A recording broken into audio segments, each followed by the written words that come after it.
Assalamualaikum, kembali lagi bersama saya di channel Belajar Matematika Online ya. Channel yang khusus membahas tentang matematika.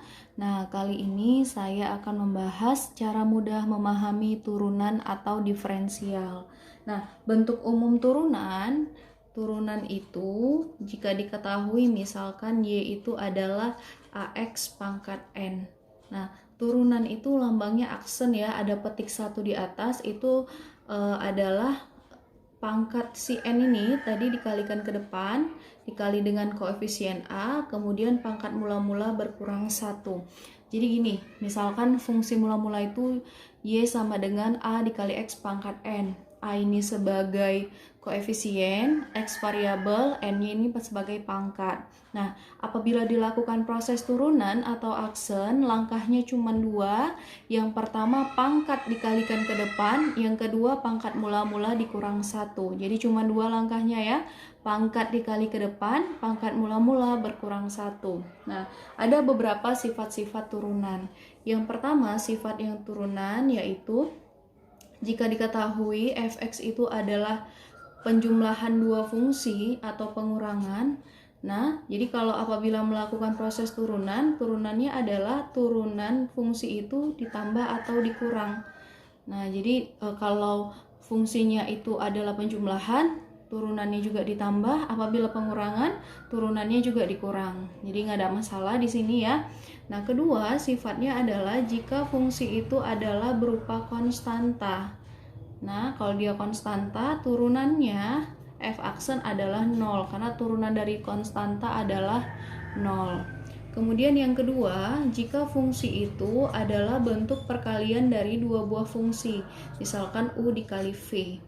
Nanti turunannya adalah, misalkan yang sebelah kiri adalah fungsi U, sebelah kanan adalah fungsi V, turunannya adalah turunan fungsi kiri dikali dengan fungsi kanan, ditambah balasannya, fungsi di kiri dikali turunan fungsi kanan. Jadi dia bersilangan ya, turunan yang kiri dikali fungsi kanan, ditambah fungsi kiri dikali turunan kanan, disilang ya.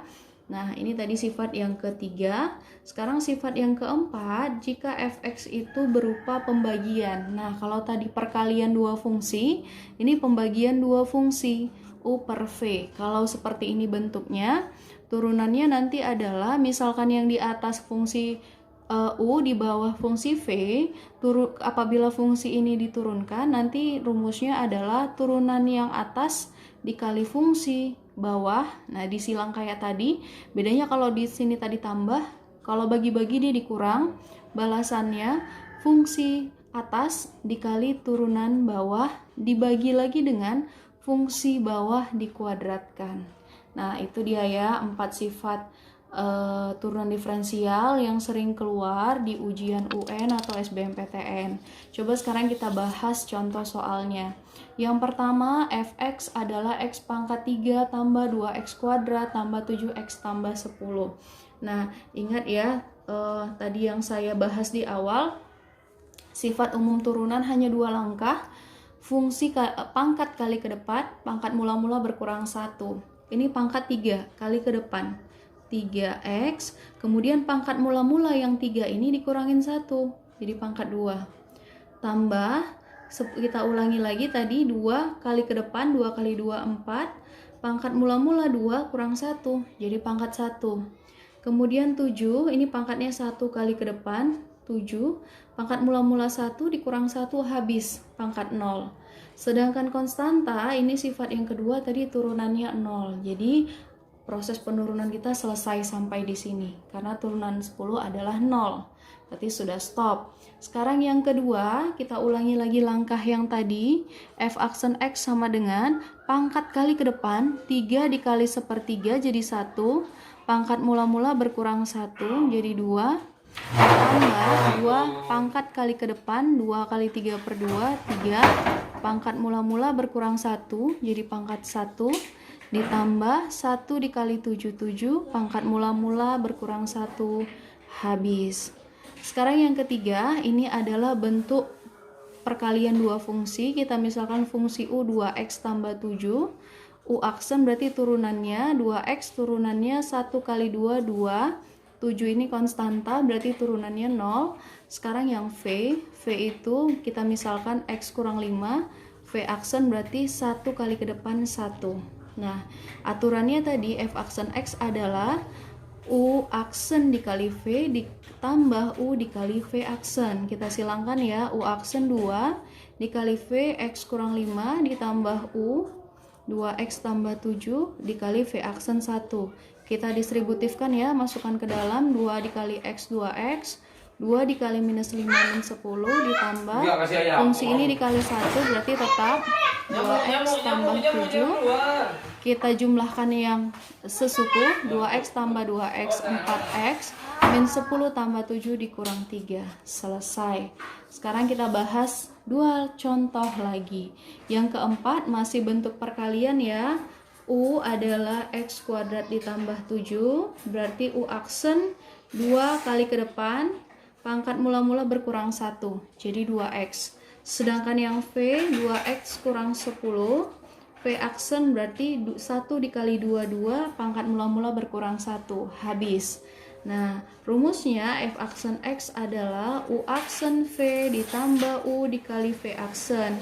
U aksen 2X dikali V 2X kurang 10 ditambah U X kuadrat tambah 7 dikali V aksen 2. Kalikan ke dalam, 2X kali 2X 4X kuadrat, 2X kali min 10 min 20X tambah 2 dikali X kuadrat 2X kuadrat 2 dikali 7 ditambah 14. Kita jumlahkan yang sama sukunya, 4X kuadrat tambah 2X kuadrat 6X kuadrat kurang 20X tambah 14. Selesai. Sekarang yang terakhir, yang kelima, ini adalah bentuk pembagian. Yang atas kita misalkan suku fungsi U 7X tambah 1, U aksen berarti 1 dikali 7, 7. Sedangkan yang bawah kita misalkan V, X kurang 1, V aksen berarti 1. Nah, tadi kita tahu rumusnya adalah U aksen dikali V dikurang U dikali V aksen per V kuadrat. Kita masukkan ke dalam rumus, U aksen 7 dikali V 7X tambah 1 dikurang U. Sorry, ada yang silap ya. Di sini U aksen 7 dikali V X dikurang 7 dikurang U 7X tambah 1 dikali V aksen 1. Jadi kawan-kawan hati-hati ya kalau silap. Jadi kita harus teliti. V-nya X kurang 1 kuadrat. Kita kalikan ke dalam, 7X kurang 7 dikurang, ini dikali 1 berarti tetap ya 7X tambah 1 per kuadratkan, kuadrat kiri X dikuadratkan X kuadrat, X dikali min 1 min X dikali 2 kurang 2X, terakhir kuadratkan yang kanan min 1 kuadrat plus 1. Nah, kita lihat ya, di sini 7X dikurang 7X, 7X habis, kurang 7 kurang 1 per X kuadrat kurang 2X tambah 1. Kurang 7 kurang 1 berarti min 8 per X kuadrat kurang 2X tambah 1. Selesai. Baik teman-teman, semoga bermanfaat dan bisa dipahami. Jika memang ini dirasa bermanfaat dan dipahami, jangan lupa like dan subscribe. Assalamualaikum.